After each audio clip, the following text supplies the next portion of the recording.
Okay, so I want to talk a little bit about tomato cages and the cages that I kind of recommend for you to use for tomatoes.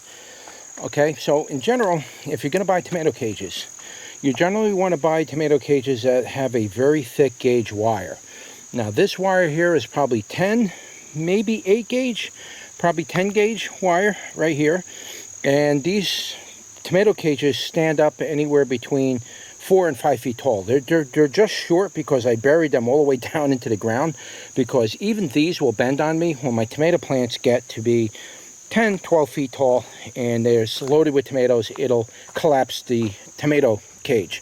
Now here's another tomato cage that's the next size down, and as you can see, these tomato cages bend, and this is probably a 12 gauge wire. And this wire is not suitable for tomatoes, especially larger tomatoes varieties where you're getting tomato varieties of this size, you know, or bigger. And I don't recommend those because it will collapse those as well. Though they're fun to use, they're easy to put in the ground like I do.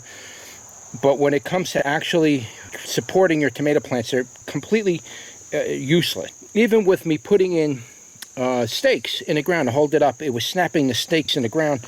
Because when my tomato plants start producing, I may get maybe anywhere between, say, 15 to 30 pounds of tomatoes, sometimes on one plant. And I had an argument with somebody one time telling me, I'm full of this and I'm full of that because my tomato plants never, I grow pounds and pounds of tomatoes and my tomato plants never bend those wire cages down. No, they don't, right? So I'm just making that up again. That's just the way I do things here on HR Seeds or Heirloom Reviews channel, right? I'm making that up. My tomato cages don't collapse and fall to the ground. Look at the wire, how bent it is. Okay, these tomatoes, there's not even that many tomatoes on here. I mean, there's what, maybe 3, 6, 8, maybe 9 tomatoes on there, good sized tomatoes, and that collapsed that little cage because that cage is made with either a 12 or 14 gauge wire, and that is just simply not enough to support the tomato cages. Like I told you, some of these tomato cages are snapping the extra supports that I put into it. So they're just not strong enough for tomato plants. And I made a mistake and bought a whole bunch of these one time. And I'm too cheap or frugal, if you want to use that word, to throw my tomato cages in the garbage. And I use them every year and I try to support them up. And most of the time it works pretty good for all the cherry and currant type tomatoes. But once you start getting into these big beefsteaks, no, you gotta start using the heavier gauge wire like this right here. This wire will be strong enough to support your tomatoes. And once it gets past that, then you got a problem because now the tomato vines are just gonna start falling all over your other tomatoes and it just starts to get really messy. So that's the only downfall to growing out of a tomato cage like that. Though I do plan on building extenders for these tomato cages, and I'll probably do that next year when I start growing, and I have to put time into actually building those, and maybe I'll do a video on me building them, and then you might want to consider doing that because once your tomato plants get too big, they will collapse even those tomato cages. I've had these fall over on me as well.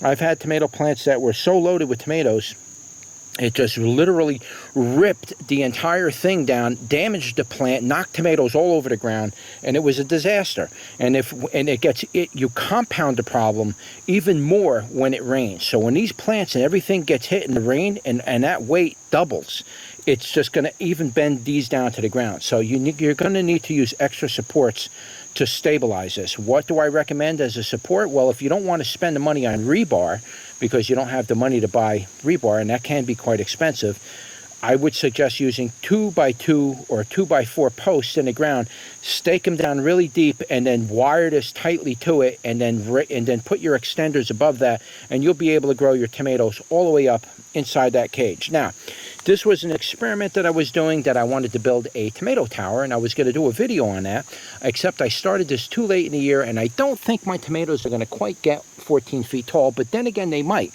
This particular variety tomato is called the wild Peruvian tomato, so I figured that would grow very quickly and bring me up to the top and give you a demonstration of what a tomato tower would look like. Now, these do work good. The problem is, again, the supports that you use to hold something like this up is going to have to be much stronger than what I'm using because these will snap once the plant gets wet and the wind blows.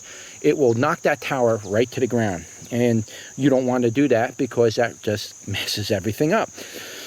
So I do plan on doing this next year, and we will reshoot a video on my tomato tower.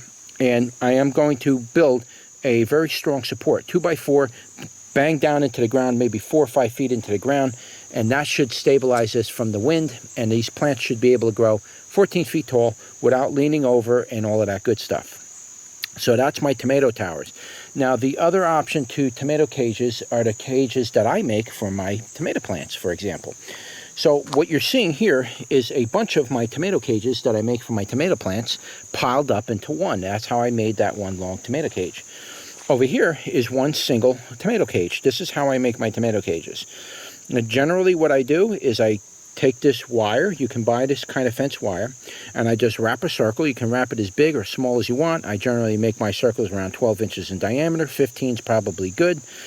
And you basically cut out one rib every other notch all the way around it, and you have a very strong and very good tomato cage. Next year I'll do a video on how to make tomato cages out of one of these. And what you do with these is you have to stake them into the ground. They need stakes, so you could either buy like a stake of some sort and wire it to it, so you have something holding it up, because again, once your tomato plants start getting big, nothing's going to support your tomato plants when you got 30 pounds in tomatoes hanging off your plant. And I don't care what anybody tells you, it's going to bring that cage to the ground almost every single time. So this year I managed to keep a few of these up based on me burying them really deep. But next year I will do a video for you on how I make my tomato cages and how you can make them relatively pretty cheap, and you can make hundreds of them, and you just need to find a way to stake it, and maybe by then I'll have something figured out for you for staking, which will be sufficient to support 30 pounds in tomatoes per plant.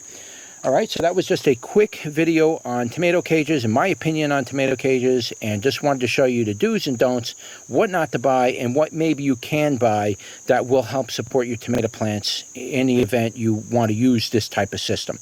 All right, so don't forget to like, share, and subscribe, and I'll see you on the next one.